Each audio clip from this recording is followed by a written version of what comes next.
আসসালামু আলাইকুম। সালামু আলাইকুম। সকলে ভালো আছেন? আল্লাহ পাক সবাইকে ভালো রাখুক, সুস্থ রাখুক, সকলে সুস্থ থাকেন সেই কামনাই করছি। এখন ঈদের ছুটিতে সকলেই গ্রামের বাড়িতে আছেন, কারণ এখনো ঈদের এবার অনেক ছুটি, 14 দিনের ছুটি। তো সেই ছুটিতে গ্রামের বাড়িতে যারা এখন গিয়েছেন আছেন, সকলকে শুভেচ্ছা ও অভিনন্দন জানাচ্ছি। সকলেই গ্রামের বাড়িতে অবশ্যই বাচ্চা কাচ্চার খেয়াল রাখবেন, কারণ ইতিমধ্যে দু একটা ঘটনা ঘটে গেছে, সেটা আমরা শুনেছি। তো বাচ্চা কাচ্চারা যেন এখন পানির সিজন, যখন পানিতে না নেমে যায়, আপনি সেদিকে গার্জিয়ানরা ফলো রাখবেন। আপনার বাচ্চা শহরে থাকে, সে যখন শহরে থাকে তো গ্রামে গেছে পুষ্কুনিতে সে ডুবাবে, বিভিন্ন পানিতে নামবে, কেননা সে সেটা শহরে পায় না। সেজন্য দুর্ঘটনা ঘটবে। আপনি সাথে থাকবেন, তাকে এটা শিখাবেন অবশ্যই, সেটা আপনার দায়িত্ব। আপনি যখন ভুলক্রমে যখন সে নামবে আপনাকে বলবে না, কারণ সেটা খুব পছন্দের জিনিস তার, তখন সে চলে যাবে, দেখবেন যে দুর্ঘটনা ঘটে যাবে। তো দুর্ঘটনা যেন না ঘটে সেজন্য সকল গার্জিয়ানকে বলছি, আপনারা এই আনন্দের সময় যেন আবার কোনো দুঃখের কথা না শুনতে হয়, সেদিকে আপনারা ফলো রাখবেন। প্রত্যেক গার্জিয়ান আপনারা বাচ্চার কাছাকে আপনারা নিজের একটা নিয়ন্ত্রণে রাখবেন, কারণ গ্রামের বাড়িতে শহরে যারা থাকেন, যারা গ্রামে এখন গেছেন, অবশ্যই তারা এই সময় ভিন্ন কিছু ঘটাইতে পারে। আর এখন চারদিকেই পানির সিজন সকল বাংলাদেশেই। তো সেদিকে আপনাকে ফলো রাখতে হবে, যেন পানি দুর্ঘটনাটা হলো সবচেয়ে বেশি বাচ্চা কাচ্চার জন্য একটা খুব মুসিবত হয় সেটা। তো সেদিকে আপনারা ফলো রাখবেন। আর যারা শহরে আছেন অবশ্যই বাচ্চা কাচ্চা নিয়ে আপনারা এখন ঢাকায় যে মেট্রো রেল, সেখানে ঘুরতে যান। মেট্রো রেলে গতকালকে গিয়েছি, অনেক ফাঁকা। তো ঈদের ছুটিতে যারা পরিবার নিয়ে যেতে চাচ্ছেন, যারা শহরে আছেন, সকলে এই মেট্রো রেলে ঘুরতে যান। মেট্রো রেলে ঘুরতে গেলে আপনাকে এখন আপনি পরিবার নিয়ে ঘুরতে পারবেন, কারণ সেটা উত্তরা থেকে একেবারে এই মতিঝিল যায়। আর সেখানে আপনি এখন ফাঁকাতে যেতে পারবেন, যেটা অন্য সময় যাত্রীর চাপ বেশি, অফিসিয়াল মানুষের সংখ্যা বেশি, তখন আপনি যেতে পারেন না। এখন অবশ্যই আপনি সেখানে যেতে পারবেন পরিবারজনকে নিয়ে। এখন একেবারে সবাই মিলে আরামে মেট্রো রেলতে ঘুরতে পারবেন। এই একটা ঢাকা শহরে একটা একটা ব্যতিক্রম একটা যানবাহন এই মেট্রো রেল। সেটা আমাদের জন্য একটা সৌভাগ্য যে আমরা এটা পেয়েছি। ঘন্টার ঘন্টা জাম, যেখানে আপনি এখানে মিরপুর থেকে আপনি গেলে আমরা এখন গুলিস্তান চলে যেতাম, কয়েক ঘন্টা লাগতো বাসে, আর সেখানে 20 মিনিটে চলে যায়, অবাক লাগে। আকাশের উপর দিয়ে যাওয়া হয়, ইস, খুব ভালো লাগে সেটা। এটা সময়ের জন্য এখনের জমানায় এটা অনেক ভালো একটা সুন্দর সার্ভিস। গভর্নমেন্ট থেকে এটা হয়েছে, এটা আশা করি এই সকলের জন্য, আমাদের জন্য ভালো। আর এটা আমরা যখন অফিস টফিস খোলা থাকে তখন আর পরিবার নিয়ে যেতে পারি না, কারণ অনেক ভিড় থাকে সেখানে, মা বোনদেরকে নিয়ে যাওয়া যায় না। এখন নিয়ে যাওয়া যাবে, বাচ্চাদেরকে নিয়ে যাওয়া যাবে। আর তখন মেয়েদের জন্য একটা কামরা শুধু থাকে মেয়েদের জন্য, মহিলাদের জন্য, আর সবগুলি হলো পুরুষদের জন্য। তার এখন সবগুলিতে ফাঁকা, আপনারা সবগুলিতে উঠতে পারবেন। তো সেদিকে যান। ঢাকা শহরে যারা বাচ্চা কাচ্চা নিয়ে থাকেন, অনেক বিপদে থাকেন, তারা একেবারে বাচ্চা কাচ্চা প্রতিবন্ধীর মতো থাকে, বাসায় থাকে, তাদেরকে কোথায় নিয়ে যাবেন? তো এখন এই সার্ভিসটা নিয়ে যেতে পারেন। আপনি উত্তরায় নামলেন, ওখানে পার্ক আছে, আপনি একটু ঘুরলেন, মতিঝিলে গেলেন, সেখানেও একটু পার্ক আছে, আশপাশ জায়গা আছে, সে দেখলো ঢাকা শহর কেমন, এই মাথা ওই মাথা। অন্য সময় বাচ্চাদেরকে দেখানো যায় না, এখন দেখাইলেন, চিনাইলেন তাদেরকে, সবকিছু দেখাইলেন, সেটা খুব সহজেই এই মেট্রো রেলের মাধ্যমে আপনি যেতে পারবেন। তো এই বার্তাটা আপনারা শুনলেন। আর যে সকল ভাইয়েরা আপনারা এই ফাঁকাতে, এখন ঈদের ফাঁকা, দেশে হোক ঢাকায় হোক, যে যেখানে গেছেন এবং আছেন, তারা যারা নেশা করছেন, বিভিন্ন ধূমপান করছেন, ধূমপান তো ওপেনেই করেন, এটা তো আমাদের দেশে বলে যে কিছুই না। আচ্ছা, এটা কিছু যদি নাই হয়, ওপেনে খান, এটা অনেক ক্ষতিকর। এটা অন্য নেশাতে বেশি, কারণ অন্য নেশা একবার খায়, এটা হলো আপনি সারাদিন কয়েকবার খান, এটা বড় নেশা। কিন্তু তারপরেও আর বেসিক্যালি পরিবারজন সব নিয়ে যে একটা নেশা আছে, সেটা হলো আপনার 3 শ্রেণীর লোক, এক শ্রেণীর লোক শুধু আপনার যারা পরিবহনে যুক্ত, যারা এই যে আপনার রিক্সা চালায়, সিএনজি চালায়, বাস চালায়, পিক আপ চালায়, এইসব গাড়ি যারা চালায়, তাই এইসব ড্রাইভাররা বেশিরভাগ নেশাগ্রস্ত হলো আপনার গাঁজা খায়। খুব একটা দুর্গন্ধ একটা জিনিস, আপনি এখানে খাবে অনেক দূরের থেকে এটা একটা দুর্গন্ধ আপনি পাবেন। আশা করি সকলে এই বিষয়ে আপনারা জানেন, বাংলাদেশের সব জেলাতেই এটা আছে। এইখান থেকে আপনারা যারা করছেন, যারা বেরিয়ে আসুন। এটা আপনার জন্য, আপনার পরিবারের জন্য এবং সমাজের জন্য একটা খুব খারাপ জিনিস। সবাইকে ধ্বংস করে দিচ্ছে, আপনি আপনার পরিবারকে ধ্বংস করছেন, নিজেকে তো করছেনই, পরিবারদেরকে ধ্বংস করছেন, সমাজকে ধ্বংস করছেন। তো সেখান থেকে আপনি বেরিয়ে আসুন, আপনাকে অভিনন্দন জানাচ্ছি। আপনি সেখান থেকে অবশ্যই অবিলম্বে ফিরে আসুন। আমরা চাই আপনি স্বাভাবিক আমাদের মতো জীবনযাপন করুন। আর এক শ্রেণীর মানুষ আছে, বাপ মা শুধু টাকা পয়সা দেয়, বড় লোকের ছেলেরা, তারা কি করে, পড়ালেখাও করে, সব করে, আর বাইক নিয়ে ঘুরে আর ইয়াবা খায়। আরে ভাই, এই আর এক নেশা, এই শ্রেণী আর এক সমস্যা।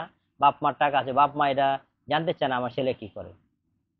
আপনার ছেলে নেশা করে, ইয়াবা খায়, এটা তো খুব খারাপ একটা মারাত্মক জিনিস। এটা খেলে আপনার ব্রেন স্লো হয়ে যাবে, সে আর মেধা আর কাজ করবে না। আপনি গার্জিয়ানরা অবিলম্বে আপনার ছেলেকে আপনি ফলো করুন, যে আপনার টাকা আছে কি করতেছে, এদিকে আপনারা ফলো করুন।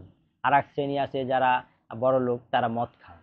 তো মদ খান ভাই, মদ কি আপনার জন্য ভালো? মদ খেতে খেতে একসময় গড়েই মারা যান। যারা মদ খায় ওভার খায়, যারা ট্যাবলেট খায় সারাদিন খায়, আর যারা গাঁজা খায়, রিক্সার যত গ্যারেজ এখানে গায়ে দেখেন, রিক্সার গ্যারেজে গাঁজা ছাড়া চলেই না, গ্যারেজের ভিতরে খালি গাঁজা আর গাঁজা। ওখানে তো সমাজের ভালো মানুষ কেউ যায় না, ওরা খুব আরামে খায়। ভাই, এত পরিশ্রম করেন, করে আপনার পরিবারকে ডাল ভাত নিয়ে যান, খান, আর আপনি নেশা করেন, এটা কি আপনার পক্ষে সম্ভব? আপনিই বলুন। এই দরিদ্র মানুষ, আপনি নেশা করেন? নেশা তো ধনীরা করবে, তারা মদ খায়, যা খাক, ওর ওর ব্যাপার। আপনি একজন দরিদ্র মানুষ, আপনার পরিবার চলে, আপনার যদি একটা কিছু হয়ে যায়, তা আপনার পরিবার চলবে কিভাবে? আপনি সেদিকে চিন্তা করেন না। আপনি এই যে দিন আনেন দিন খান, আপনি নেশা করেন, ছেড়ে দেন ভাই। এটা সমাজের জন্য, নিজের জন্য অনেক ক্ষতি করে। আপনি একসময় এমন অসুস্থ হবেন, আপনি আর নিজের উপকার করতে পারবেন না, তো পরিবারের উপকার কিভাবে করবেন? তখনই আপনাকে এই অন্ন পয়দায় বেছে নিতে হবে। এই বাংলাদেশে এখন ভিক্ষুকের সংখ্যা বেশি, ভালো মানুষও ভিক্ষা করে। এই যে ভিক্ষার একটা সমস্যা, হাদিসে নিষেধ, যে আল্লাহ পাক বলেছে তুমি কখনো ভিক্ষা করবা না, ভিক্ষা জিনিস ভালো না, হাত পাতবা না। কারণ রিজিকের মালিক কি? আল্লাহ। আপনি যে কোনো ছোট কাজ করুন, অসুবিধা নেই। যদি আপনি নেশা না করেন, একটা সময় নেশা করতে করতে আপনি, তখন আপনার ব্রেন স্লো হয়ে যাবে, আপনি ক্ষতিগ্রস্ত, শরীর দুর্বল, তখন তো আপনি ভিক্ষাই করেন। ভালো মানুষ কি ভিক্ষা করে? এই শ্রেণীর মানুষ ভিক্ষা করে। এই যে এইসব পেশায় যখন যেতে না চান, সমাজে সবচেয়ে নিকৃষ্ট কাজ ভিক্ষা করা। এইখান থেকে আমাদের সমাজকে বাঁচাইতে হবে। অবশ্য অবশ্যই সমাজের আমরা যারা ভিক্ষা দিচ্ছি, দেখব কে প্রতিবন্ধী আর কে ভিক্ষুকের যোগ্য, তাকে দেখে দেখে দিতে হবে। সবাই চাইলেই দেওয়া যাবে না। মসজিদে নামাজের সময় আপনার ভিক্ষুক পাওয়া যায় বিভিন্ন ছদ্মবেশে, যে আমার এমক মারা গেছে, এই সেই মসজিদে বলে, পরে বের হইলে সবাই টাকা দেয়। আসলে সেটা কতটুকু সত্য, সেটা আমাদেরকে যাচাই করে দেখতে হবে। একজন বললে যে দিয়ে দিব, সে সুস্থ, সে বলে আমার আব্বা আম্মা এই সে হয়ে গেছে, আসলে কি তার ভিতরে প্রচারণা আছে? তার ভিতরে প্রতারণা থাকতে পারে, সেটা আমাদেরকে দেখতে হবে। ভিক্ষা আপনি দিবেন, ঠিক আছে, কাকে দিবেন? ভিক্ষুককে দিতে বলছে ভিক্ষা। আপনি যে কেউ ভিক্ষা দিবেন, সেটা আপনার ভিক্ষা দেওয়া ঠিক হবে না। এটা আপনি তাকে ভিক্ষা দিলেন, এটা তাকে অভ্যাস বাড়িয়ে দিলেন। আর যদি বেছে বেছে আমরা ভিক্ষা দিই, তাহলে অনেক ভিক্ষুক কমে যাবে, কারণ যারা ধান্দাবাজ, তারা পাবে না। আমরা যদি সবাই সচেতন হই, তাহলে তারা ভিক্ষা ছেড়ে দিবে, তাহলে সমাজের একটা ভালো লক্ষণ হয়ে যাবে। এখন ভিক্ষুকের সংখ্যা আপনার ভরে গেছে। এই ভিক্ষুক সমাজে দেখেন, এক শ্রেণী ভিক্ষা করে, এক শ্রেণী এই গাঁজা খায়, এক শ্রেণী ট্যাবলেট খায়, আর এক শ্রেণী মদ খায়। আর কোন শ্রেণীতে আপনি থাকবেন? আমরা যারা এইসব কোনোটাতে জড়িত নাই, আলহামদুলিল্লাহ, যারা এই ক্রীড়াঙ্গনে আছি, তারা আমরা কোথাও এইসব জায়গায় জড়িত নেই। এইদিকে আমরা অবশ্যই এগুলি থেকে বেঁচে আছি ইনশাল্লাহ। যারা এখনো আপনারা ঠিক আছেন, আপনার বাচ্চাদের ঠিক আছে, আর যারা নেশা করছেন, অবিলম্বে এইসব নেশা থেকে সরে আসুন, ফিরে আসুন। আপনাদেরকে আমরা অভিনন্দন জানাচ্ছি। আপনি অবশ্যই খুব তাড়াতাড়ি এখান থেকে সরে আসুন। সমাজের সব ভাই বোন শিক্ষার্থীরা মিলে আমরা সারা বাংলাদেশে একটা এই ক্যাম্পিং তৈরি করি, যে এই ক্যাম্পের মাধ্যমে আমরা নেশাখোরদেরকে আমরা ধরে ধরে তাদের পরিবারের কাছে নিয়ে বুঝাই, তাদেরকে অসম্মান করার ব্যবস্থা করলে তারা ঠিক হয়ে যাবে।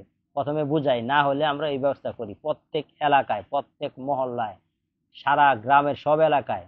আমরা শিক্ষার্থীরা, যারা শিক্ষার্থীরা, যারা তোমরা দেশ এখন স্বাধীন করেছো, তোমাদেরকেই বলছি, তোমরা এখন এই নেশা দেশ থেকে তাড়াইতে তোমাদের তো 2 মিনিটের ব্যাপার। যারা তোমরা এই সরকারে হটাই লাইছো 15 বছর 17 বছর, যারা হটাইতে পারে নাই, আর এখন এই সাধারণ নেশারে সরাইতে পারবা না?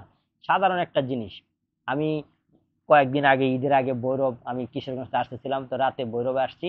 ভৈরব থেকে ট্রেনে ঢাকায় আসবো, পারাবত এক্সপ্রেস সেটা দিয়ে। তখন দেখলাম যে ভৈরবে তরুণরা, ছাত্ররা, তারা এই ভৈরবে স্টেশনে যত গাঁজাখোর আছে, তাদেরকে ধরে ধরে প্রথমে কাজ করায়। কি কাজ করায়?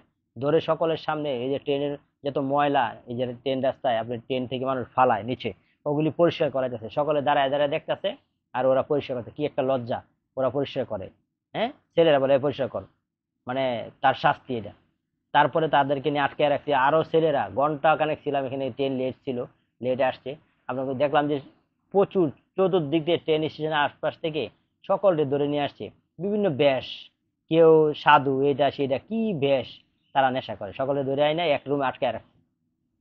এইভাবে আটকায় রাখার পরে প্রত্যেকজন ঠিকানা নিল, তার বাড়ির থেকে গার্জিয়ান করে আনাইলো, আনাই সবার সামনে বা ছেলেরা লজ্জা দিল, কত বড় একটা কাজ করলো। এখান থেকে অনেকজন শিক্ষা পেয়ে গেছে, গার্জিয়ান বুঝায় নিয়ে গেছে, আর একটা অসম্মান না, যে তখন কি আর তারা নেশা অনেকজন ছেড়ে দিবে। এটা আমাদের সব জায়গায় করা উচিত। প্রত্যেক এলাকায় কে নেশা করে, আমার পরিচিত আপনার পরিচিত, আমরা সবাই জানি। আমাদের সকলের উচিত আমরা এটা প্রতিরোধ করি। এখান থেকে আমাদেরকে বেরিয়ে আসতে হবে। আমাদের সকল এখানে যারা বিত্তবান মানুষ, সমাজের যারা সমাজসেবক, সকলকে এগিয়ে আসতে হবে, তরুণরা এগিয়ে আসতে হবে। তারপরে আমরা সবাই মিলে, সব শ্রেণীর মানুষ মিলে আমরা এই নেশাকে দেশ থেকে হটাবো, এলাকা থেকে, মহল্লা থেকে হটাবো। সেদিকে আমরা একটা ক্যাম্প করি ভাই। কেননা ভাই, যারা নেশা করছেন তারা আমারই ভাই, তোমারই ভাই, আমাদের সকলের আত্মীয় স্বজন, বাইরে থেকেও না, মুসলমান সব ভাই ভাই। আমাদের ভাই বোন এরা নষ্ট হয়ে যাবে, এটা আমরা কেন দেব? আমি যেহেতু নেশা করি না, আমি কাউকে করতে দিতে পারি না। আমি খেলাধুলা করি, আমি চাই সকলে খেলাধুলা করুক, একটা টাইম সুস্থ থাকুক। আমি যদি সেটা না করতাম তাহলে কাউকে বলতাম না। আমি আজকে ছোটবেলা থেকে মার্শাল আর্ট করি, সেজন্য আমি সকলকে বলছি যে আপনারা মার্শাল আর্ট করুন, সুস্থ থাকুন, মার্শাল আর্ট করুন, নেশা থেকে মুক্ত থাকুন, মার্শাল আর্ট করুন, নৈতিকতা আদর্শ শিখুন, মার্শাল আর্ট করুন, পৃথিবীর সবকিছু সহজেই জানুন, বুঝুন। তো আর এক শ্রেণী আছে যারা এখন ওষুধ, ডাক্তারের সিরিয়াল দিতে দিতে ব্যস্ত। এই ঈদের মৌসুম, এখনো আপনি দেখবেন সকালে ডাক্তারের সিরিয়াল দিয়ে রাখেছে, আর বিকেলে ডাক্তার বসে তখন সিরিয়াল ধরে বসে গেছে, 500 টাকা 700 টাকা ভিজিট নিচ্ছেন, কিন্তু ডাক্তার, নামি দামি ডাক্তার, আপনি উনির কাছে গেছেন। এইখান থেকে বেরিয়ে আসুন। এই আপনি যারা এই সিরিয়ালটা দিচ্ছেন, ইতিপূর্বে আপনারা যারা দিয়েছেন, এখন থেকে, আজকে থেকে আপনারা একটা প্রতিজ্ঞা করুন, আর আমি ডাক্তার কাছে যাব না। মনটা শক্ত করুন। কি করবেন আপনি? আপনি সকাল ভোরবেলা উঠবেন, ভোরবেলা উঠে দৌড়াবেন, 1 ঘন্টা প্রতিদিন ভোরবেলা দৌড়াবেন, আপনার আর ওষুধ থাকবে না। আপনি লিখে রাখেন আমি যেটা বললাম। আপনি প্রতিদিন 1 ঘন্টা দৌড়াবেন সকালে, আর যদি পারেন তাইলে সন্ধ্যার পরে আবার আধা ঘন্টা, সন্ধ্যার পরে না পারলে সারাদিন একবার হলেও আপনার দৌড়াইতে হবে। আপনি এক্সারসাইজ, হাত পা এক্সারসাইজ করুন, হাত পা নাড়াচাড়া করুন, 1 ঘন্টা দৌড়ান। আপনার অসুখ বলতে কিছুই থাকবে না, সুস্থ আপনি থাকবেন। আপনি লিখে রাখুন, আর ডাক্তার কাছে যেতে হবে না। যদি বাংলাদেশে কেউ ব্যায়াম করে তাহলে কেউ আর অসুস্থ হবে না। আমি ছোটবেলা থেকে ব্যায়াম করি, ইনশাল্লাহ আল্লাহ পাক আমাকে সুস্থ রেখেছেন। আমি চাই সকলে সুস্থ থাকুন, সকলের সুস্থতার জন্য এইসব কথাবার্তা বলছি। আর এক শ্রেণী আছে যারা অল টাইম নেশা করছেন, মদ খাচ্ছেন, আপনি খেতে খেতে একসময় মরেই যান। আপনাকেও বলছি অভিনন্দন, আপনি বাপ মা, আপনার পরিবার থেকে অনেক সম্পদ আছে, তো আপনি এটা নষ্ট করবেন না, আপনার মেধা চলে যাবে। আপনি এটা ছেড়ে দিন অবিলম্বে। আপনি নিজেকে একজন ভালো মানুষ হিসেবে, আপনি যেহেতু এলাকার একজন গণ্যমান্য ব্যক্তি, আপনি এটা ছেড়ে দিন। ছেড়ে দিয়ে এলাকার অন্য ব্যক্তিদের আপনি আদর করবেন, ভালোবাসবেন, তাদের বিচার করবেন। আপনি যদি সেটা করেন তাহলে এলাকার ছোটরা তো আপনাকে অপমান করবে। তো সেদিকে ফিরিয়ে আসুন, সেখান থেকে বেরিয়ে আসুন। এই 3 শ্রেণীর মানুষকে বলছি, আপনারা সব থেকে বেরিয়ে এসে আপনি খেলাধুলায় জড়িত থাকুন, একটা টাইম এক্সারসাইজ করুন। এবং এক্সারসাইজ করলেই একটা টাইম, আপনাকে আর নেশা করতে হবে না, নেশা করতে মন চাবে না আপনাকে, আপনি তখন সুস্থ থাকতে পারবেন। যাদের 30-এর পরে বয়স, তারা এখন কি করছেন? আপনাদের 30 বছর উপরে হয়ে গেছে ছেলেরা, এখন আপনারা কি, পেট বড় হয়ে গেছে, পেট বড় হয়ে গেছে, আপনি এখন দিনের বেলা শুয়ে থাকেন না, এটা আপনার জন্য একটা অশান্তি। আপনি কি জানেন না এটা অশান্তি? আপনি এই ভোরবেলা দৌড়ান, সাথে আপনি কি করবেন? যার আপনার এই বয়স, এই সমস্যা, আপনি তার গ্যাস আছে, যার গ্যাসের সমস্যা তারই পেট বড়, স্বাস্থ্য একটু ভারী ভারী থাকে। তা আপনি গ্যাস কিভাবে মুক্ত করবেন, কিভাবে আপনার এই বয়সে যারা পেটটা কমাবেন আর গ্যাস মুক্ত থাকবেন কিভাবে? আপনি 2টা কাম করতে হবে। একটা, সর্বপ্রথম আপনি কি করবেন, গ্যাস থেকে মুক্ত থাকতে হলে আপনাকে খালি পেটে মুড়ি খেতে হবে। আপনি সকালবেলা ঘুমোতে ওঠার পরে ওয়াশরুমেতে এসেই সাথে সাথে খালি পেটে আপনি কি করবেন, সাদা মুড়ি 1 পট খেয়ে নেবেন। খাওয়ার পরে মিনিমাম 20 মিনিট পরে আপনি পানি খাবেন। মনে রাখতে হবে, খাওয়ার সাথে সাথে পানি খাওয়া যাবে না, মুড়ি খাওয়ার সাথে পানি খাবেন না। যখনই আপনার দিনে গ্যাস চাপ দিয়ে আপনি ট্যাবলেট খান, ওই বাইকে বলছি, আপনি সাথে সাথেই এই মুড়ি খাওয়া শুরু করুন। নগদ মুড়ি নেন, 5 টাকার মুড়ি 10 টাকার কিনেন, কিনে সাথে সাথে খালি মুড়ি খাবেন, মুড়ির সাথে কিছু দেওয়া যাবে না। মুড়ি খাওয়ার আগে পানি খেয়ে নেন, মুড়ি খাওয়ার 20 মিনিট পর পানি খেতে হবে। আর সাথে সাথে আপনার এই ট্যাবলেট আর কাজ করবে না, মুড়ি এত কাজ করবে। আপনি সেটা আজকে জানলেন মুড়ি খেলে কি হয়। খালি মুড়ি খাবেন, গ্যাস থেকে মুক্ত থাকবেন, আর আপনার এই চর্বিটা কমে যাবে, স্বাস্থ্যটা কমে যাবে, স্বাস্থ্যটা আপনার জেনে চলে আসবে। অতিরিক্ত যে চর্বি, অতিরিক্ত যে স্বাস্থ্য, সেটা আপনার প্যাডে, এই যে ফ্যাট জাতীয়, ওটা আপনার কমে যাবে আপনি যখন মুড়ি খাবেন আর একটা টাইম দৌড়াবেন। তো সেই ভাইদেরকে বলছি, আপনি স্লিম থাকতে চান, অবশ্যই আপনাকে একটা টাইম দৌড়াইতে হবে। আর দুপুরবেলা নারী পুরুষ সকলকে বলছি, আপনারা যারা বিয়ে শাদী হয়ে গেছে তারা রেস্ট নেবেন না। বিয়ে শাদীর পরে যারাই দুপুরে রেস্ট নেবেন তাদেরই স্বাস্থ্য বেড়ে যাবে, নারীদের বেড়ে যাবে স্বাস্থ্য, বিশ্রী লাগবে। আর ছেলেদের পেট বড় হয়ে যাবে, এটা আরো বিশ্রী লাগবে। তো সেখান থেকে আপনারা বেরিয়ে আসুন। আমাদের যে বয়স, এই বয়সে আমরা দুপুরবেলা খাওয়ার পরে কি করব? রেস্ট নেব না। শুয়ে রেস্ট নেওয়া যাবে না, এখানে বসে থাকবেন চুপচাপ, নাহলে হালকা কোথাও হাঁটবেন, কথা বলবেন, কিন্তু বিছানায় শোয়া যাবে না। বিছানায় শুয়ে ঘুমানো যাবে না। বিছানায় শুইলেন তো আপনার স্বাস্থ্য বেড়ে যাবে, আপনি আর নিজেকে সুস্থ রাখতে পারবেন না। সেটা সবাই ফলো করুন। 3-4টা পয়েন্ট বলতেছি, এটা আপনারা ভিডিও দেখে দেখে এটা মনে রাখবেন অবশ্যই, যে কিভাবে আপনি সুস্থ থাকবেন। সুস্থ থাকার জন্য আপনার যে বাচ্চারা, যাদের বাচ্চারা এখন ছোট, আপনারা বাচ্চা ছোট, অবশ্যই আপনি ছোটবেলা থেকে আপনি চাইনিজ মার্শাল আর্ট উসু শিখান। এই চাইনিজ মার্শাল আর্ট উসু কুমফু এটা শিখান।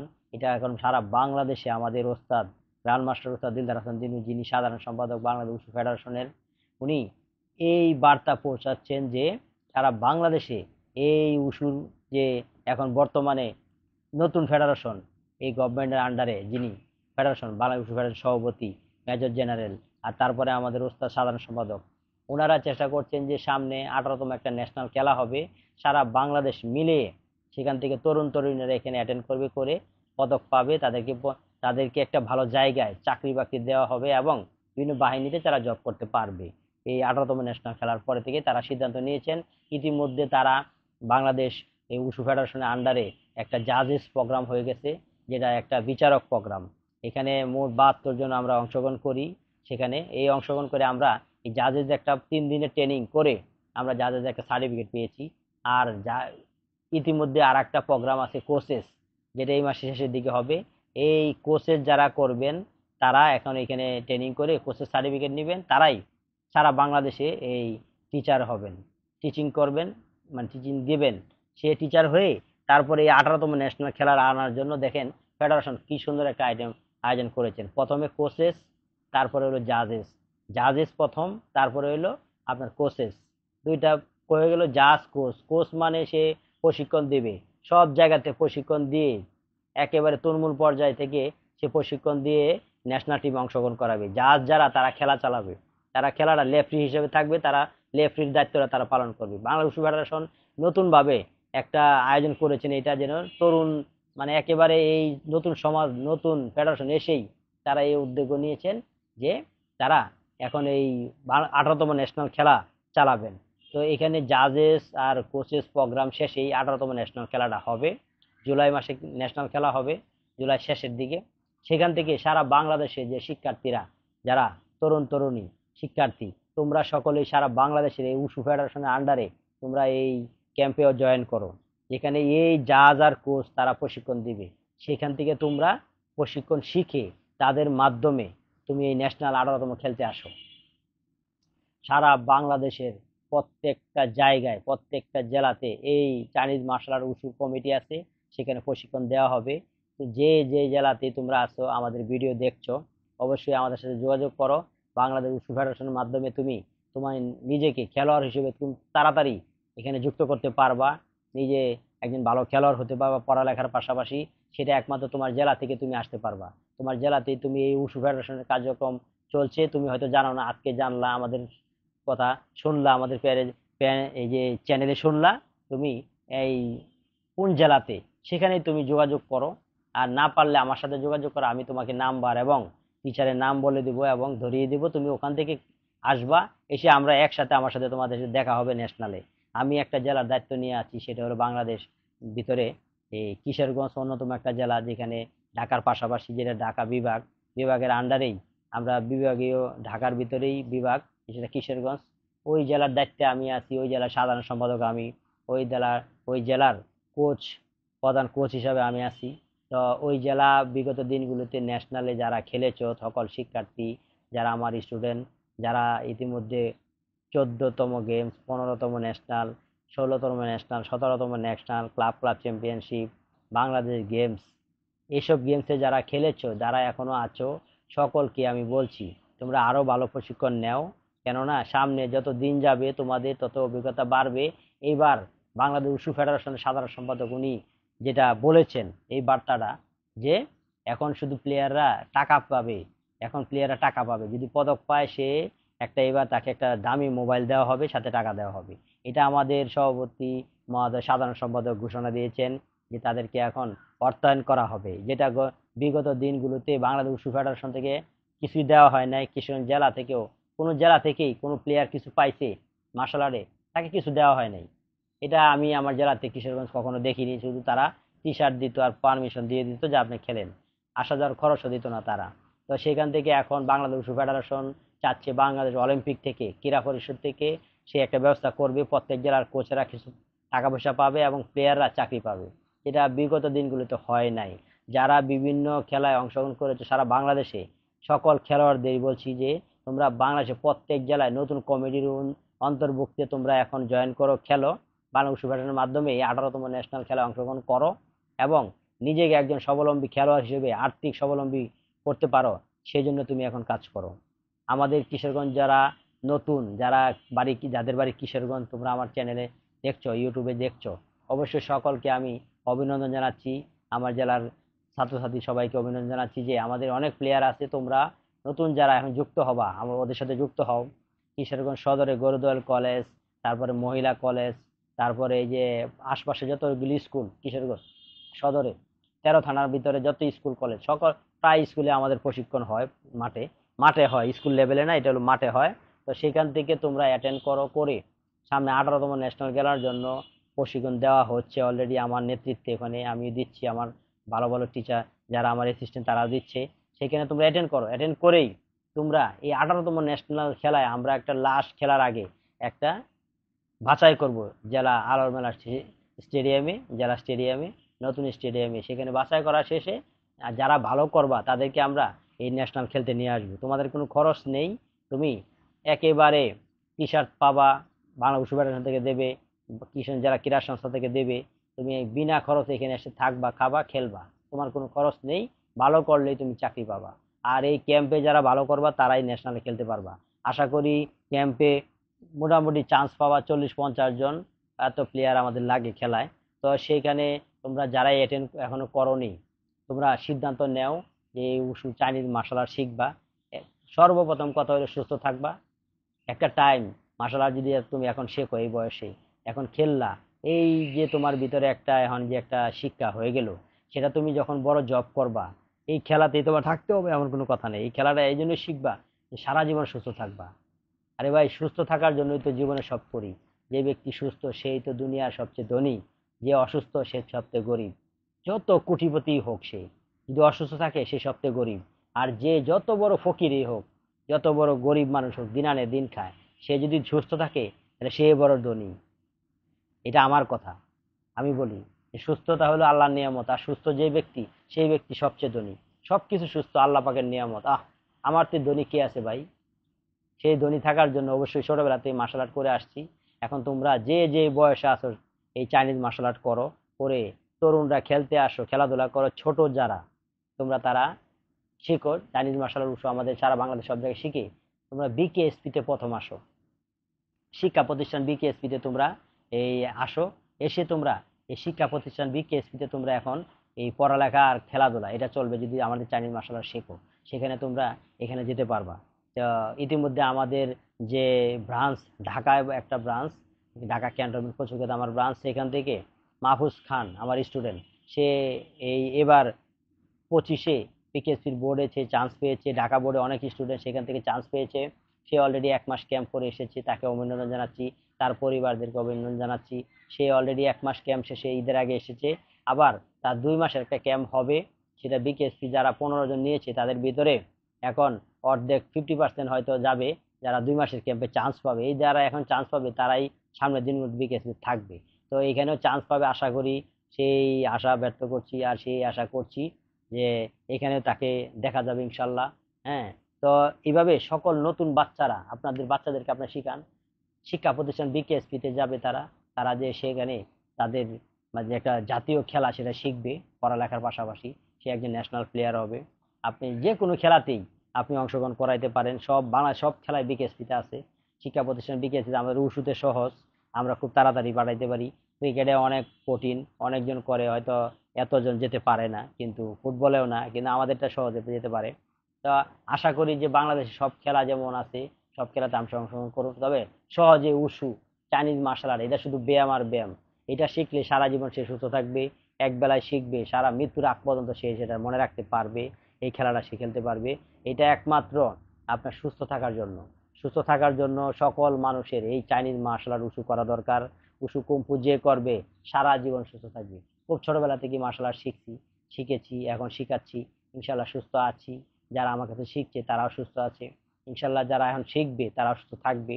সকলে মিলে আমরা যদি এই একটা টাইম এক্সারসাইজ করি তাহলে অবশ্যই আমরা সুস্থ থাকব। এই বার্তা পৌঁছে দিতে চাই সারা বাংলাদেশে, সারা বাংলাদেশ উশু ফেডারেশনের মাধ্যমে। এই খেলাধুলা যদি আমরা সকলেই বেশিরভাগ মানুষ যুক্ত থাকি, তাই সবাই সুস্থ থাকার চেষ্টা করব, সবাই জানবো আমরা ক্রীড়া অঙ্গনে যারা থাকবো তারাই সুস্থ, তারাই নেশা থেকে বেঁচে থাকবো।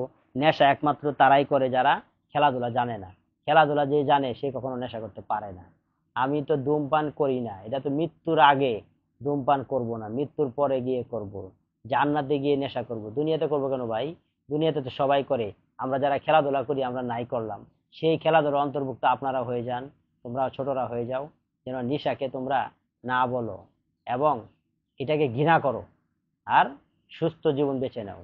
যে আমি নেশা খাই না, এটা হলো সবচেয়ে বড় একটা আমার অহংকার। আমি ধূমপান করি না, এটা আমার একটা বড় কৃতিত্ব যে আমি নেশা করি না। ধূমপান এটা আরো বেশি নেশা। ধূমপান যে করে হয়তো মনে করে একটা সিগারেট খায়, এই যে সারা এলাকার সকল রে তার পরিবারের সবাই যে ক্ষতিগ্রস্ত করে, সে যে খায় ধোঁয়াটা ছাড়ে, সেটা তার পরিবার, ছোট বাচ্চারা রাস্তায় হাঁটে, তাদের একটা সমস্যা না? তারা এই যে কত ক্ষতিগ্রস্ত হয়, তার পরিবারে সে তারা কত ক্ষতিগ্রস্ত, তারা হয়তো তাকে ভয়ে বলে না, কারণ সে তার ঘরের কর্তা, তাকে বললে সে তো আর এই যে ঘর চালায়, তাকে সেজন্য বলে না। সেও তো একটা, এটা কি সে জানে যে তারাও কত ক্ষতিগ্রস্ত? সমাজে এরকম কিছু হওয়া উচিত, ওপেনে যেন ধূমপান করতে না পারে, এই একটা আইন যদি আল্লাহ পাক করে দেয়, আল্লাহ পাক যদি চায় তাহলে এটা হবে, দেশের সরকার করবে। আর তখন এই ওপেনে ধূমপান যেন কেউ না করতে পারে। ধূমপান আমি করি না, আমার অনেক কষ্ট হয়।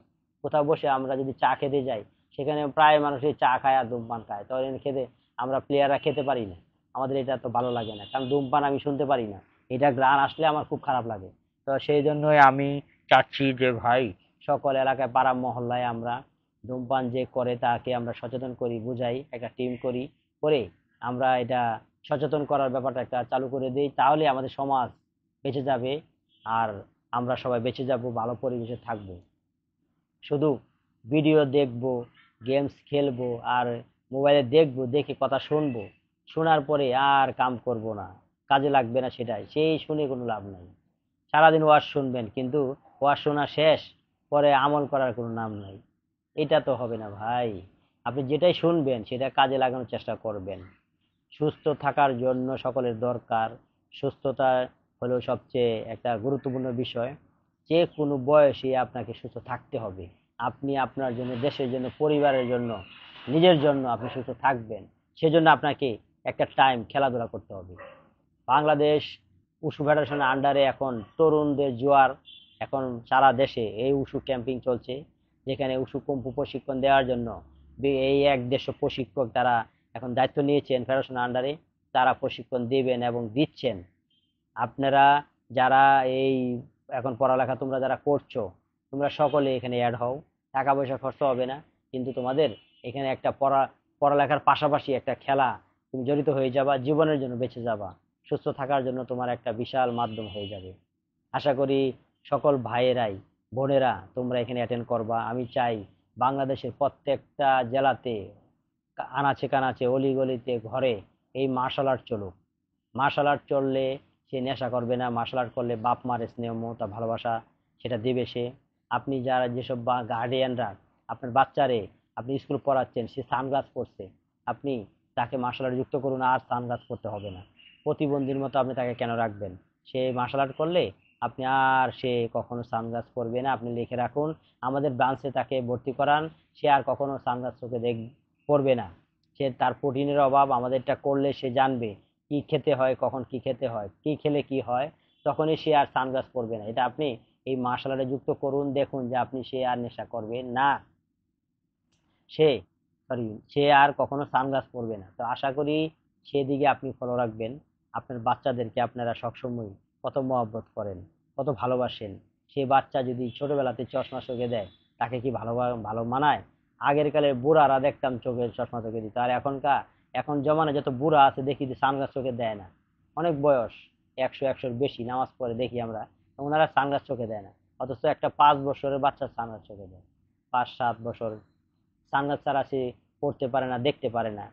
তো সেখান থেকে বেরিয়ে আসতে হলে আপনি তাকে এই যে খেলাধুলা যুক্ত করুন, খেলাধুলা যুক্ত করুন একটা টাইম, পড়ালেখার পাশাপাশি, মাদ্রাসায় হোক, স্কুলে হোক, কলেজে হোক, একটা টাইম পড়ালেখার পাশাপাশি তাকে এই মার্শাল আর্ট শিখলে ভালো হয়। সে সুস্থ থাকবে। ছোটবেলা থেকে আমরাও সব করেছি, করে করে মার্শাল আর্টও শিখেছি, আমিও শিখেছি। তো সেই জন্যই বলছি সবাই পারবেন। এক টাইম আমি কত সময় ব্যয় করি, একটা টাইম যদি আমরা এই মার্শাল আর্টে যুক্ত হই, তা আশা করি যে আমাদের আর অসুস্থতার কোনো ব্যাপ্তি থাকবে না। তো সেজন্যই সকল ভাইদের বলছি, যারা আমাদের চ্যানেলে নতুন দেখছো, সকলে চ্যানেল সাবস্ক্রাইবার করো। এবং লং টাইম কথা বলি এই জন্যই, কারণ সুস্থতার জন্য অনেক কথা বলতে হয়, অনেক শ্রেণীর অসুস্থতার ব্যাপার। কেউ নেশা করে, কেউ এই সেই, কত ধরনের কাজ, মানুষের কত একটা বালা মুসিবত, এই ব্যাপারে কথা বলতে হয়।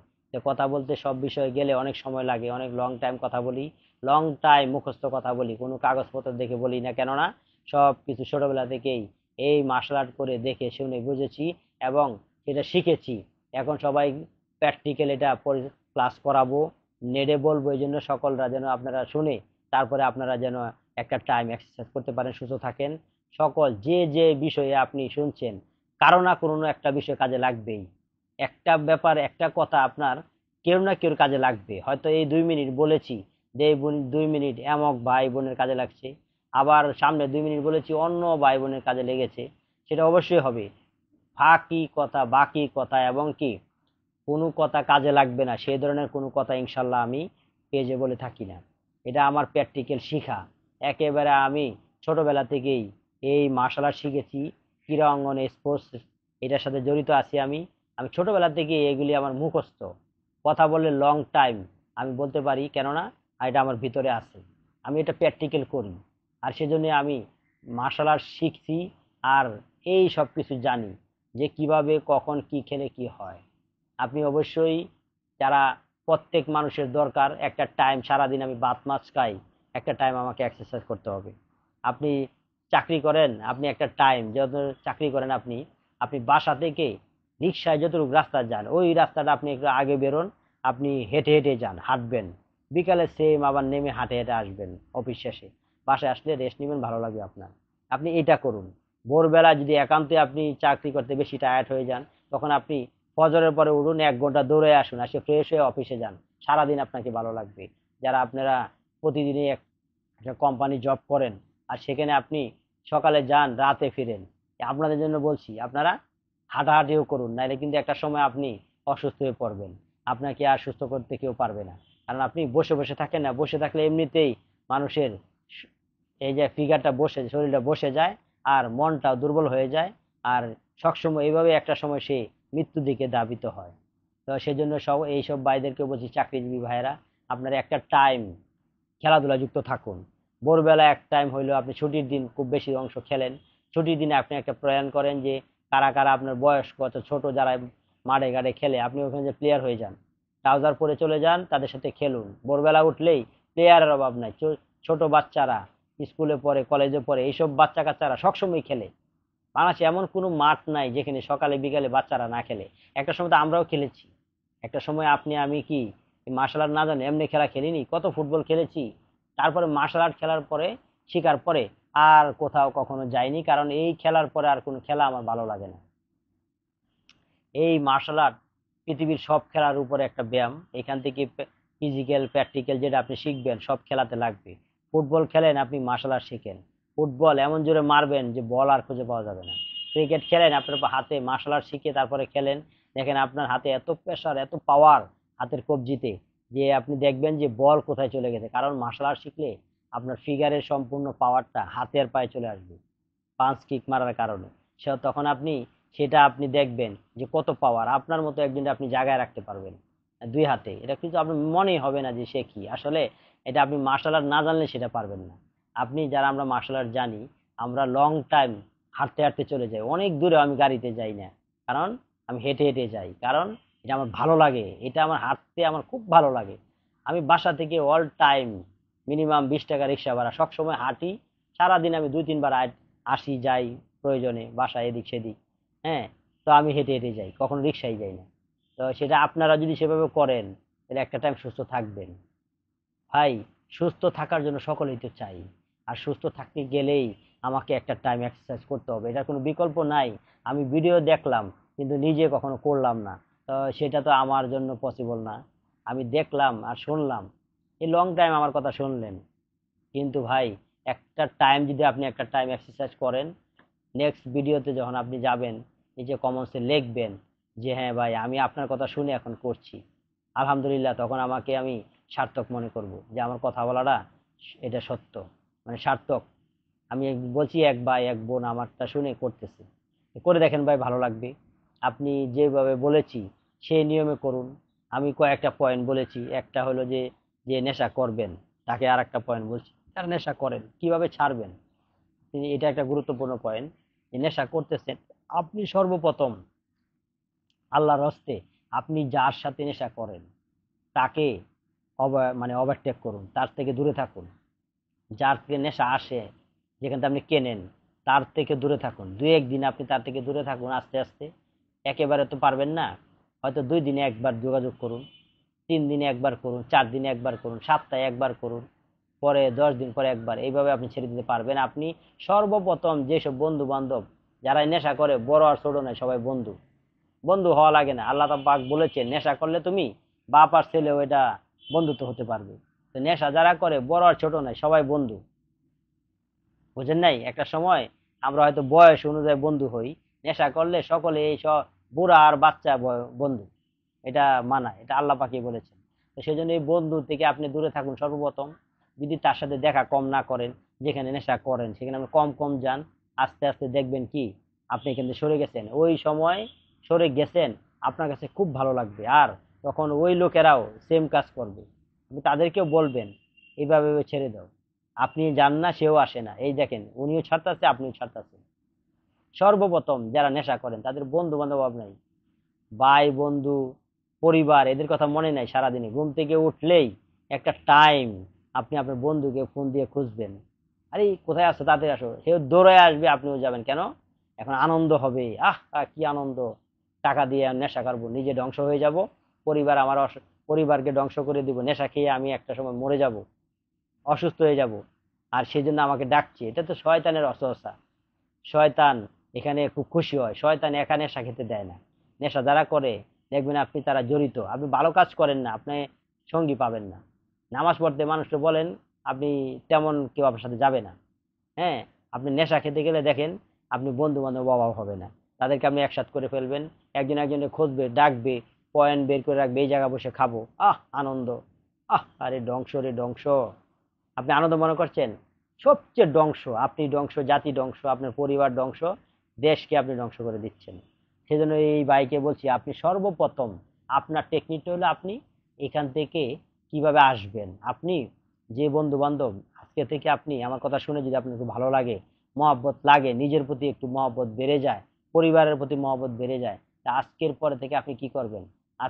পরে থেকে আপনি করবেন কি, যে বন্ধু তার থেকে আপনি একটু দূরে যান, তাকে আস্তে আস্তে আস্তে দূরে সরিয়ে দিন। যাদের সাথে আপনি খান, যেই জায়গায় যান ওই জায়গায় আপনি একটু কম যান, বলবেন আমি একটু দূরে আছি। একেবারে নাই সেটা বলবেন না, আস্তে আস্তে আস্তে আস্তে দেখবেন কি তারা সরে গেছে। আপনি সরে গেছেন মানে কি তারা সরে গেছে, তারাও এখান থেকে বিতর্ক হয়ে গেছে, সার্কেলটা ভেঙে গেছে। আপনি একা চাইলেই কিন্তু এটা সম্ভব। আপনি বেঁচে গেলেন, আপনার পরিবারও বেঁচে গেল, দেশও বেঁচে গেল, আর আমাদের কথা বলাটাও সার্থক হলো। তা আশা করি ভাই যারা নেশা করেন সবাইকে আমি অভিনন্দন জানাচ্ছি। ভালো দিনে আসুন, খারাপ শয়তানের দিন ছেড়ে দিন। আমরা শয়তানের অসুস্থতা থেকে আল্লাহ পাক আমাদের সবাইকে বাঁচাক, আল্লাহ পাক হেফাজত করুক। সকলকে বলছি আপনারা এখান থেকে বেরিয়ে আসুন, এখান থেকে বেরিয়ে এসে আমাদের দলে যোগ দিন, নামাজ পড়ুন এবং আল্লাহর কথা বলুন। আল্লাহর গান, আল্লাহর যে গুণগান সেটা আপনি ছড়িয়ে দিন, নবীর যে গুণগান সেটা ছড়িয়ে দিন। সমাজের মধ্যে আপনিও ভালো কথা বলুন। আপনার কাছ থেকে আমরা সমাজের ভালো কথা শুনতে পাবো তখন যখন আপনি এই নেশা ছেড়ে দিবেন। সকল শ্রেণীর নেশা করেন যারা ভাইয়েরা, সবাইকে আমি অভিনন্দন জানাচ্ছি। আপনারা অবিলম্বে ফিরে আসুন। আমি এটা ভালো কাজ নয় ভাই, অনেক চেষ্টা করি, প্রতিদিন যত কথা বলি একটা না একটা টাইম, একটা সময় আমি এই কথা বলে থাকি নেশা বিরুদ্ধে। তো আমি এটা পছন্দ করি না, যেহেতু আমি খেলাধুলা করি, আমারও আশপাশে কেউ নেশা করুক সেটা আমি সহ্য করতে পারি না। সেজন্য আমি চাই নেশা মুক্ত থাকতে এবং সবাইকে নেশা মুক্ত রাখতে। সেজন্য বলি ভাই, কেউ মনে কষ্ট নেবেন না। যারা আমারে চিনেন হয়তো বলবেন যে এমক আমারে চিনে, হয়তো আমাদেরকে উদ্দেশ্য করে বলে। এই এলাকার যারা ভাই, আপনাকে উদ্দেশ্য করে বলছি না, সারা দেশের উদ্দেশ্যে বলছি, আপনিও তাদের ভিতরে আছেন, কিন্তু আপনাকে উদ্দেশ্য করে আমি কিন্তু কারোর নাম ধরে বলছি না ভাই। আপনারা যারা শুনছেন, আপনি নিজেরটা নিজে আপনি আমার কথাটা শুনুন, যে আমি আপনাকে অভিনন্দন জানাচ্ছি, এখান থেকে চলে আসুন। আপনাকে খারাপ বলছি না আমি। আমি আপনার, আপনি করেন, আপনার বাচ্চারা যেন না করে। আপনি চলে আসলেই, ফিরে আসলেই আপনার বাচ্চারা বেঁচে যাবে, যাদেরকে এত কষ্ট করে বড় করেছেন, করতেছেন, তারাও যেন এখান থেকে ফিরে ফিরে আসবে। কখন? যখন আমি ফিরে আসব। বাপ ভালো তো সন্তানরা ভালো, মা ভালো মেয়েরা ভালো, এটা আপনাকে মনে রাখতে হবে। তো বাপ মা যদি খারাপ হয়ে যায় তাহলে ছেলে মেয়ে তেমনি খারাপ, খারাপের ছেলে খারাপই হয়, ভালোর ছেলে ভালোই হয়। তো আমরা ওই খারাপ ভালো দিকে যাচ্ছি না, যাচ্ছি কোনটা ভাই? নেশা। এটা একটা ছোট মানুষও করতে পারে, বড় মানুষও করতে পারে, মাঝারিদেরও করতে পারে। সকল নেশা যারা করেন সবাই ভাই বেড়াদার ও বোনদেরকে বলছি, আপনারা অবিলম্বে চলে আসুন, ফিরে আসুন, ভালো জগতে আসুন। আমাদের বার্তা আপনাদের কানে পৌঁছে যাক। আপনারা অবশ্যই আমাদের কথা শুনবেন, আমাদের চ্যানেলে সবসময় থাকবেন। এই খারাপ লাগলো আমার কথাটা শুনবেন, শুনে এই একটা সময় আপনি অবশ্যই ফিরে আসবেন, এই জায়গাতে ফিরে আসবেন। এই দেশে নেশা নিয়ে কয়জন কথা বলে আমি জানি না, কিন্তু আমি বলে যাই, আমি বলবো, সবসময় বলবো, কেননা আমার দায়িত্ব। আমি একজন স্পোর্টসম্যান, আমি অবশ্যই মানুষকে নেশা মুক্ত রাখার চেষ্টা করব। যতটুকু আল্লাহ পাক আমাকে ক্ষমতা দিয়েছেন আমি ততটুকু কাজে লাগাবো।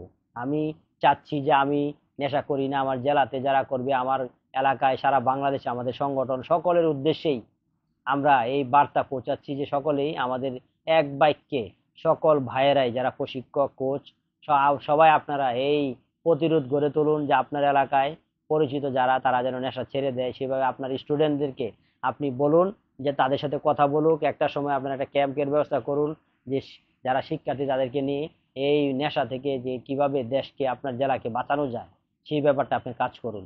সবাইকে আমি অভিনন্দন জানাচ্ছি, সকলকে আমি অভিনন্দন শুভেচ্ছা জানাচ্ছি যে আমার লং টাইম কথাবার্তা যে যারা শুনছেন সকলের প্রতি আমার একটা মহব্বত, ভালোবাসা। আল্লাহ পাক সবাইকে সুস্থ রাখুক, ভালো রাখুক। আর সকলে যেন সবসময় শুনতে পারেন, সব বিষয়ে আপনি শুনবেন।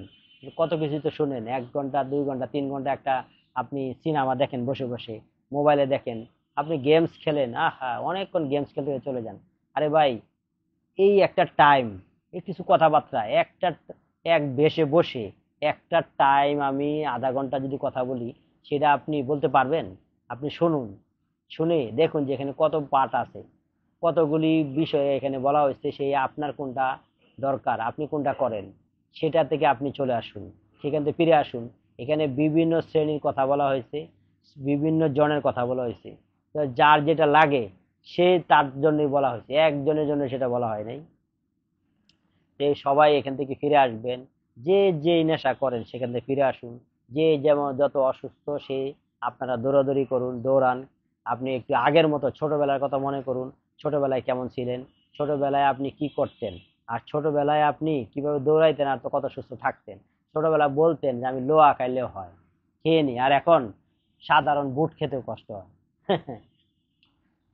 হাসির কথা না ভাই, এটাই বাস্তব। ছোটবেলায় আমরা অনেক দৌড়াইতাম, খেলতাম, আর পরে বয়সকালে এখন ভুলে গেছি খেলাধুলা। এটা তো আমি শুধু টিভিতে দেখি, বাস্তবে তো প্রশ্নই ওঠে না ভাই। এটাকে আমরা না বলি, প্র্যাকটিক্যাল নিজে করি। নিজে কি করব, একটা টাইম দৌড়াবো, হাঁটবো, এটা তো ব্যায়াম, প্রচুর ব্যায়াম। লং টাইম আপনি ভোরবেলা হাঁটেন, বারবার বলতেছি, ভোরবেলা আপনি লং টাইম হাঁটেন। কারা হাঁটবেন? নারীরা পুরুষরা যারা বিয়ে শাদী হয়ে গেছে এই বয়স থেকে শুরু করে একেবারে বৃদ্ধরা সকলেই ভোরবেলা হাঁটবেন দৌড়াবেন, ছেলেরা বুড়ারা হাঁটবেন না দৌড়াবেন, আর একদম বৃদ্ধরা হাঁটবেন আর নারীরা হাঁটবেন। যারা মধ্য বয়স যারা মোটামুটি বৃদ্ধ আছেন তারা আপনি এনার্জি আছে আপনি দৌড়ান, আর অন্য ভাইয়েরা সবাই বোনেরা আপনারা বয়স্করা তারা আপনারা মেয়েরা আপনারা যে কোনো বয়সের মেয়েরা আপনি এক্সারসাইজ করতে পারেন। আপনি অল্প বয়স আপনি রানিং থাকেন, আপনি আপনার মার সাথে বেরোন, আপনি ভোরবেলা আপনার বাবার সাথে বেরোন পর্দার সাথে, মেয়েরা পর্দার সাথে, ছেলেরা বাবার সাথে হাঁটুন দৌড়ান। বাবা আপনি যেখানে খেলেন সেখানে আপনার ছেলের সাথে গিয়ে খেলেন, খেলাধুলা করতে গিয়ে যে সুস্থ থাকা যায়, বাপ আর ছেলে একসাথে খেলা এটা তো একটা ভাগ্যের ব্যাপার। আমাদের দেশে এটা আমরা করি না, ছেলে যেখানে যায় বাপ এখানে যেতে ভয় লজ্জা লাগে না, এটা করবেন না। আপনি খেলাধুলায় আপনি জড়িত থাকুন, ছেলেও খেলে, ছেলে বাপ একসাথে ফুটবল খেলা এটা তো অনেক ভালো, অনেক আনন্দের ব্যাপার। ফুটবল খেলেন, ক্রিকেট খেলেন, বাপ ছেলে একসাথে খেলেন, এটা তো অনেক মহাব্বতের ব্যাপার। অনেক ছেলের বাপেরা ছেলেদের কোনো কথাই শুনেন, মানে ছেলে কই যায় ওই যায় না, লজ্জা ছেলের সাথে এসে আর না ভাই। এই জন্য আপনি মারুন থাকবেন, আপনি এখানে থাকলে আপনি সুস্থ থাকতে পারবেন না। আপনার সুস্থতার জন্য আপনাকে এই ছেলের সাথে খেলতে হবে, খেলেন আপনি ছেলের সাথে আপনারা খেলেন, অর্ধেক বাপের আলন অর্ধেক ছেলের আলন, কিন্তু 10টা বাপ একসাথে হন আর 10টা ছেলের বাপ একসাথে হন, 10টা ছেলে খেলুন, দুই পক্ষে খেলেন। গ্রামে এরকম খেলা হয়, বিয়া যারা বিয়ে শাদী করছে তারা এক ধরনের, আর যারা বিয়ে করেনি তারা এই ধরনের খেলা, গ্রামে অনেক ফুটবল খেলা হয়, সেটা গ্রামের জন্য দেখবেন সবাই বেশিরভাগই সুস্থ। গ্রামের মানুষ আমরা ঈদের ছুটিতে বিভিন্ন ছুটিতে যাই দেখি আরে বাবা অনেক ভালো, বা গ্রামের বুড়ারাও এখনো সানগ্লাস চোখে দেয় না, ভালো হাঁটে, আর মাশাল্লাহ তারা ওই যে যারা ছোটবেলা থেকে দেশ গ্রামে বড় হয়েছে তারা কিন্তু একেবারে পিওর ভালো খায়, আর তারা একেবারে নিজে সবসময় হাল চাষ করে, তারপরে খেতে খামারে কাজ করে, গ্রামে যারা থাকে বেশিরভাগ, হ্যাঁ। তো এই সবসময় তারা সুস্থ সুস্থ শুধু এখন বাংলাদেশের প্রত্যেকটা জেলাতে শহর, প্রতিটা ডিস্ট্রিক্টের একটা শহর আছে, যেটা শহর ঢাকা শহরের মতোই প্রত্যেক জেলায় এখন স্বাবলম্বী, গ্রাম বোঝা যায় না, শহর। এই জন্য ডিজিটালের মতো মানুষও ডিজিটাল, জেলাতেও এখন মানুষ এরকম অলস, জেলাতেও এই মানুষ এখন আমরা গিয়ে দেখি যে এরকম দুর্বল।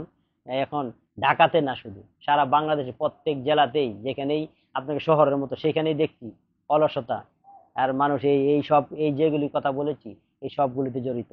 তাই আশা করি সকলেই এখান থেকে ফিরে আসবেন। সকলকে আবার শুভেচ্ছা অভিনন্দন জানাচ্ছি। বাংলাদেশের প্রত্যেকটা জেলাতে এই গর্জে আওয়াজ করুন যে নেশাকে আমরা না বলি, আমরা খেলাধুলাকে হা বলি। নেশাকে হা বলি সেটা বললে হবে না, নেশাকে না বলি খেলাধুলাকে হ বলি, তাহলেই আমাদের সমাজ সুন্দর হবে, জাতি আমরা সুন্দর হব, সারা বিশ্বের কাছে আমরা ভালো থাকবো, আর নিজেকে একটা সুন্দর সুস্বাস্থ্যের অধিকারী রাখতে পারবো। নিজে সুস্থ থাকবো, আমার স্ত্রী সন্তান পরিবার বাপ মা সবাইকে সুস্থ রাখতে পারবো। তখনই আমি খেলাধুলা করলেই জানবো আমার কি খেলে কি হয়, কখন কি খেলে কি হয়, আর কখন আমি কি খেতে পারি। অবশ্যই ছেলেরা মেয়েরা এখন যারা মোবাইল সবাই চালাও, অবশ্যই মোবাইলে বেশিক্ষণ তাকায় থাকবা না, এটা ব্রেনের ক্ষতি করে। মোবাইল কম চালাবা, আর রাতে আগে আগে ঘুমাবা, রাতে আগে আগে ঘুমাবা, ভোরবেলা উঠবা, ভোরে উঠের অভ্যাস করো সকলেই। সকল বৃদ্ধরা তো এমনিই উঠে না, বুড়ারা এখন আর তার ঘুমাইতে চায় না, কারণ তারা ঘুমাইতে পারে না। ছোটবেলাতে তোমাদের মতো এরকম ওই যে তারা কত না ঘুমায় রয়েছে আর এখন ঘুমাইতে পারে না, কারণ এখন তো তাদের ঘুমাইতে ভালো লাগে না, বসতে উঠতে সমস্যা, এখন তারা ঘুমাইতে পারে না। ফজরের নামাজে গেলে বুড়ারই দেখা যায়, ইয়াং জেনারেশন তো নাই, না বললেই হয় ভাই, এটা হবে না। আমরা সকল সুস্থ থাকার জন্য ভোরে ফজরের নামাজ পড়বো, চেষ্টা করবো ইনশাল্লাহ, তাহলেই আমরা সুস্থ থাকবো। ফজরে যে উঠতে পারবেন তার দ্বারাই এগুলি ব্যায়াম হবে, তার দ্বারাই সুস্থ থাকা হবে। ফজরের জামাত যে পড়বেন তার রিজিকের ফয়সালাও হবে, প্লাস আপনি সুস্থ থাকতে পারবেন। আল্লাহ পাক সকলকে ভোরবেলা উঠার তৌফিক দান করুন, ফজর নামাজ পড়ার তৌফিক দান করুক, সেই বলে আমিন। আর সকল ভাই বোনদেরকে বলছি আপনারা যত কথা শুনলেন, কারো যদি মনে কষ্ট লেগে থাকে, কাউকে উদ্দেশ্য করে বলা হয়নি, কারো উদ্দেশ্য করে বলিনি আমি, আপনারা আমাকে ক্ষমা চোখে দেখবেন। আর আমার প্রতি সবাই মহব্বত করবেন, আমাকে মহব্বত করবেন। আমি সকল সারা বাংলাদেশে সব ভাই বোনদেরকে আমি মহব্বত করি, সকল বৃদ্ধদেরকে মহব্বত করি, সকল ছোটদেরকে মহব্বত করি, ভালোবাসি।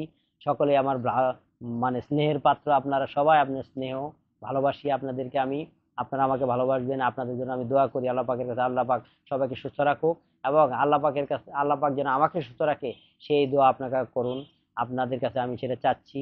আমি সবার প্রতি আবারও ক্ষমা চেয়ে বিদায় নিচ্ছি। কেউ আমার প্রতি ক্ষিপ্ত হবেন না, আমি কারো উদ্দেশ্য করে বলিনি, সমাজের জন্য ভালো কথা বলছি, সেজন্য কেউ মনে কষ্ট নেবেন না। সবাইকে আমি অভিনন্দন জানাচ্ছি। আল্লাহ হাফেজ, আসসালামু আলাইকুম, আল্লাহ হাফেজ।